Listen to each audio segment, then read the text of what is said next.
Praise the Lord. Greetings to you all in the name of our Lord and Savior Jesus Christ. Today's Bible verse, the book of Job, chapter 36, verse 7.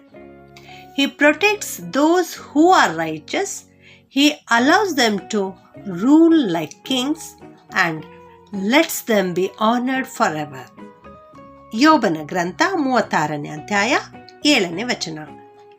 ನೀತಿವಂತರಿಂದ ತನ್ನ ಕಟಾಕ್ಷವನ್ನು ತಿರುಗಿಸದೆ ಅರಸರೊಂದಿಗೆ ಸಿಂಹಾಸನದ ಮೇಲೆ ಶಾಶ್ವತವಾಗಿ ಕೂತುಕೊಳ್ಳುವ ಉನ್ನತ ಪದವಿಗೆ ಅವರನ್ನು ತರುವನು. ಇಲ್ಲಿ ಈ ಯೋಬನ ಗ್ರಂಥದಲ್ಲಿ ಯೋಬನ ಜೀವನ ಚರಿತ್ರೆಯ ಬಗ್ಗೆ ನಾವು ನೋಡುತ್ತೇವೆ. ಯೋಬನ ಜೀವಿತದಲ್ಲಿ ಕಷ್ಟಗಳು ಬಂದೊದಗಿದ್ದವು. ಎಲಿಹು ಯೋಬನನ್ನು ಕುರಿತು ಈ ಮಾತನ್ನು ಹೇಳ್ತಾ ಇದ್ದಾನೆ. ನೀನು ತಪ್ಪು ಮಾಡಿರುವುದರಿಂದಲೇ ಈ ಥರವಾದ ಶಿಕ್ಷೆ. ನೀನು ನೀತಿವಂತನಾಗಿದ್ದರೆ ದೇವರಿಗೆ ಏನು ಕೊಟ್ಟಂತಾಯಿತು?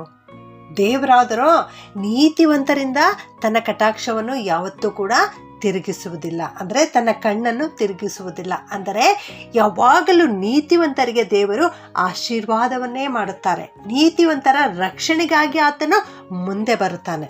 ನೀತಿವಂತರಿಗೆ ಸಿಂಹಾಸನದ ಮೇಲೆ ಅರಸರ ಜೊತೆಯಲ್ಲಿ ಕುಳ್ಳಿರಿಸುತ್ತಾರೆ, ಅಲ್ಲದೆ ಶಾಶ್ವತವಾಗಿ ಎಂದೆಂದಿಗೂ ಕುಳಿತುಕೊಳ್ಳುವಂತಹ ಉನ್ನತ ಪದವಿಯನ್ನು ಕೊಡುತ್ತಾರೆ. ಆದರೆ ನೀನಾದರೂ ಕೆಟ್ಟದ್ದನ್ನು ಮಾಡಿದ್ದಿ, ಅದಕ್ಕಾಗಿಯೇ ನಿನಗೆ ಈ ಥರವಾದ ಶಿಕ್ಷೆ. ನಮ್ಮ ದೇವರು ಸರ್ವಶಕ್ತನಾದ ದೇವರು. ನಮ್ಮ ದೇವರಿಂದ ಅಸಾಧ್ಯವಾದದ್ದು ಯಾವುದೂ ಇಲ್ಲ. ನಮ್ಮ ದೇವರು ಒಬ್ಬರನ್ನು ಉನ್ನತ ಸ್ಥಾನಕ್ಕೆ ಏರಿಸುವಾತನು ಮತ್ತು ಒಬ್ಬರನ್ನು ಕೆಳಗೆ ಇಳಿಸುವಾತನೂ ಕೂಡ ಆಗಿದ್ದಾನೆ. ಆದ್ದರಿಂದಲೇ ನೀನು ಕೆಟ್ಟವನಾಗಿರುವುದರಿಂದ ನಿನ್ನನ್ನು ಈ ರೀತಿ ದೇವರು ಅನಾರೋಗ್ಯಕ್ಕೆ ಈಡು ಮಾಡಿದ್ದಾರೆ. ನೀನು ಈ ಹೊತ್ತು ಎಲ್ಲವನ್ನು ಕಳೆದುಕೊಂಡವನಾಗಿದ್ದಿ ಎನ್ನುವಂಥ ಮಾತನ್ನು ಇಲ್ಲಿ ಅವನು ತಿಳಿಸುತ್ತಾ ಇದ್ದಾನೆ. ಆದರೆ ನನ್ನ ಪ್ರಿಯ ದೇವಜನರೇ, ಈ ಜನರು ಏನೇ ಹೇಳಲಿ ಚಿಂತೆ ಇಲ್ಲ. ಆದರೆ ದೇವರು ಏನು ಹೇಳ್ತಾ ಇದ್ದಾರೆ? ದೇವರು ಯೋಬನನ್ನು ಕುರಿತು ಸೈತಾನನ ಮುಂದೆ ಹೇಳ್ತಾ ಇದ್ದಾರೆ, ನನ್ನ ದಾಸನಾದ ಯೋಬನ ಮೇಲೆ ಗಮನವಿಟ್ಟಿದ್ಯಾ? ನೀನು ಅವನನ್ನು ನೋಡಿದೀಯಾ? ಅವನು ದೇವರಲ್ಲಿ ಭಯಭಕ್ತಿಯುಳ್ಳವನಾಗಿದ್ದಾನೆ. ಅವನು ಕೆಟ್ಟದ್ದನ್ನು ನಿರಾಕರಿಸುವವನಾಗಿದ್ದಾನೆ. ಅವನು ನಿರ್ದೋಷಿಯಾಗಿದ್ದಾನೆ. ಅವನು ಯಥಾರ್ಥ ಚಿತ್ತನಾಗಿದ್ದಾನೆ ಎಂಬುದಾಗಿ ದೇವರೇ ಇಲ್ಲಿ ಯೋಬನ ಕುರಿತು ಸಾಕ್ಷಿ ನುಡಿಯುತ್ತಾ ಇದ್ದಾರೆ. ಹೌದು, ಯೋಬನು ಕರ್ತನ ದೃಷ್ಟಿಯಲ್ಲಿ ಒಳ್ಳೆಯವನಾಗಿದ್ದನು. ಅವನು ಕೆಟ್ಟದನ್ನು ಬಿಟ್ಟವನಾಗಿದ್ದನು. ಯಾವತ್ತೂ ಕೂಡ ಅವನು ಕೆಟ್ಟದ್ದನ್ನು ಮಾಡಿರಲಿಲ್ಲ. ಕೆಟ್ಟದರ ಬಗ್ಗೆ ಆಲೋಚನೆ ಕೂಡ ಅವನು ಮಾಡುತ್ತಿರಲಿಲ್ಲ. ಇಲ್ಲಿ ದೇವರು ಒಳ್ಳೆಯ ಒಂದು ಸಾಕ್ಷಿಯನ್ನು ಕೊಡ್ತಾ ಇದ್ದಾರೆ. ಆದರೆ ಆ ಎಲಿಹು ಯೋಬನಿಗೆ ಕೆಟ್ಟವನು ಎಂಬುದಾಗಿ ನಿರ್ಣಯಿಸುತ್ತಾ ಇದ್ದಾನೆ. ಅದೇ ರೀತಿಯಲ್ಲಿ ನನ್ನ ಪ್ರಿಯ ದೇವಜನರೇ, ನಿಮ್ಮ ಕುರಿತೂ ಕೂಡ ಜನರು ಇಲ್ಲ ಸಲ್ಲದ ಮಾತುಗಳನ್ನು ಆಡುತ್ತಾ ಇರಬಹುದು. ನೀನು ಒಳ್ಳೆಯವನಾಗಿ ಇರುವಾಗಲೂ ಕೂಡ ಜನರು ನಿನ್ನನ್ನು ಕುರಿತು ಯಾವಾಗಲೂ ಕೆಟ್ಟದ್ದನ್ನೇ ಬಯಸ್ತಾ ಇರ್ಬೋದು, ನಿನ್ನನ್ನು ಕುರಿತು ಕೆಟ್ಟ ಮಾತುಗಳನ್ನೇ ಆಡುತ್ತಾ ಇರ್ಬೋದು. ಆದರೆ ಚಿಂತಿಸಬೇಡಿರಿ. ಇಲ್ಲಿ ಯೋಬನು ಯಾವ ರೀತಿಯಲ್ಲಿ ಹೇಳ್ತಾ ಇದ್ದಾನೆ? ದೇವರ ಹಸ್ತದಿಂದ ನಾವು ಒಳ್ಳೆಯದನ್ನು ಹೊಂದುತ್ತೇವಷ್ಟೇ, ಕೆಟ್ಟದ್ದನ್ನು ಹೊಂದಬಾರದು ಎಂಬುದಾಗಿ ಹೇಳುತ್ತಾನೆ. ಹೌದು, ನೀವು ಕೂಡ ಕರ್ತನ ದೃಷ್ಟಿಯಲ್ಲಿ ಒಳ್ಳೆಯವರಾಗಿ ಜೀವಿಸಿರಿ, ನೀತಿವಂತರಾಗಿ ಬದುಕ್ರಿ. ನೀತಿವಂತರಿಗೆ ದೇವರು ಆಶೀರ್ವದಿಸುತ್ತಾನೆ. ನೀತಿವಂತರನ್ನು ದೇವರು ಕಟಾಕ್ಷಿಸುತ್ತಾನೆ. ನೀತಿವಂತರ ಮೇಲೆ ಯಾವಾಗಲೂ ತನ್ನ ದೃಷ್ಟಿಯನ್ನು ಇಟ್ಟಿರುತ್ತಾನೆ. ನೀತಿವಂತರಿಗೆ ಅನೇಕ ಕಷ್ಟಗಳು ಬಂದಾಗ್ಯೂ ಕೂಡ ಯೆಹೋವನು ಅವುಗಳಿಂದ ಬಿಡಿಸುವಾತನಾಗಿದ್ದಾನೆ.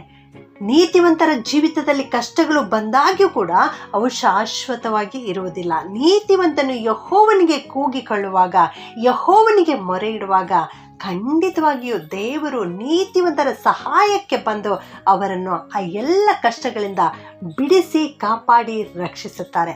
ಆದ್ದರಿಂದ ನನ್ನ ಪ್ರಿಯ ದೇವಜನರೇ, ನಾವು ಕೂಡ ನೀತಿವಂತರಾಗಿ ಜೀವಿಸೋಣ. ಕರ್ತನ ದೃಷ್ಟಿಯಲ್ಲಿ ಒಳ್ಳೆಯವರಾಗಿ ಜೀವಿಸೋಣ. ಕರ್ತನಲ್ಲಿ ಭಯಭಕ್ತಿ ಇಟ್ಟು ಜೀವಿಸೋಣ. ಆಗ ದೇವರು ನಮ್ಮ ಜೀವಿತದಲ್ಲಿ ಈ ವಾಕ್ಯವನ್ನು ಪೂರ್ತಿಗೊಳಿಸುತ್ತಾರೆ. ಆತನು ಎಂದೆಂದಿಗೂ ನಮ್ಮನ್ನು ದೃಷ್ಟಿಸುತ್ತಾನೆ. ತನ್ನ ಕಣ್ಣು ಗುಡ್ಡೆಯಂತೆ ನಮ್ಮನ್ನು ಕಾಪಾಡುತ್ತಾರೆ. ಯಾವಾಗಲೂ ನಮ್ಮನ್ನೇ ದೃಷ್ಟಿಸುತ್ತಾ ತನ್ನ ಅಂಗೈಯಲ್ಲಿ ನಮ್ಮನ್ನು ಚಿತ್ರಿಸಿಕೊಂಡು ತನ್ನ ಶಿಲ್ಬೆಯ ಅಡಿದಾವರಿಯಲ್ಲಿ ಬಚ್ಚಿಟ್ಟು ನಮ್ಮನ್ನು ಕಾಪಾಡುತ್ತಾರೆ. ನಮಗೆ ಶಾಶ್ವತವಾಗಿ ಅರಸರೊಂದಿಗೆ ಕೂತುಕೊಳ್ಳುವ, ಸಿಂಹಾಸನದಲ್ಲಿ ಕೂತುಕೊಳ್ಳುವ ಭಾಗ್ಯವನ್ನು ಆತನು ಅನುಗ್ರಹಿಸುತ್ತಾನೆ. ನಮ್ಮನ್ನು ಉನ್ನತ ಪದವಿಗೆ ತರುತ್ತಾರೆ. ಪ್ರಾರ್ಥನೆ ಮಾಡಿಕೊಳ್ಳೋಣ.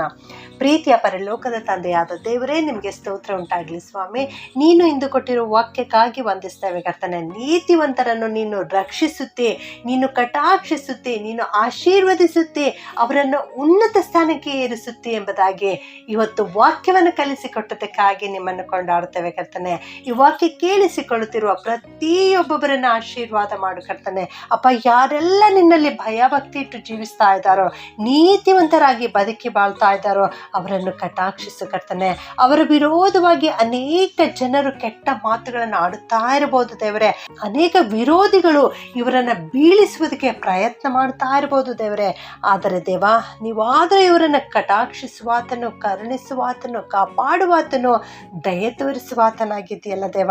ಅದಕ್ಕಾಗಿ ನಿಮ್ಮನ್ನು ಕೊಂಡಾಡ್ತೇವೆ ಸ್ವಾಮಿ. ಇವರೆಲ್ಲರನ್ನ ಆಶೀರ್ವದಿಸು, ಇವರಿಗೆ ಉನ್ನತ ಪದವಿಗೆ ತಾ ಸ್ವಾಮಿ. ಉನ್ನತ ಸ್ಥಾನದಲ್ಲಿ ಇವರನ್ನು ಇಟ್ಟು, ಯಾವಾಗಲೂ ನಿನ್ನ ದೃಷ್ಟಿ ಇವರ ಮೇಲೆ ಇಟ್ಟು, ಇವರನ್ನು ನಿನ್ನ ಕಣ್ಣುಗುಡ್ಡಿನಂತೆ ಕಾಪಾಡಿ ರಕ್ಷಿಸಬೇಕಾಗಿ ಯೇಸುವಿನ ನಾಮದಲ್ಲಿ ಪ್ರಾರ್ಥಿಸಿ ಬೇಡುತ್ತೇನೆ ತಂದೆಯೇ. ಆಮೆನ್.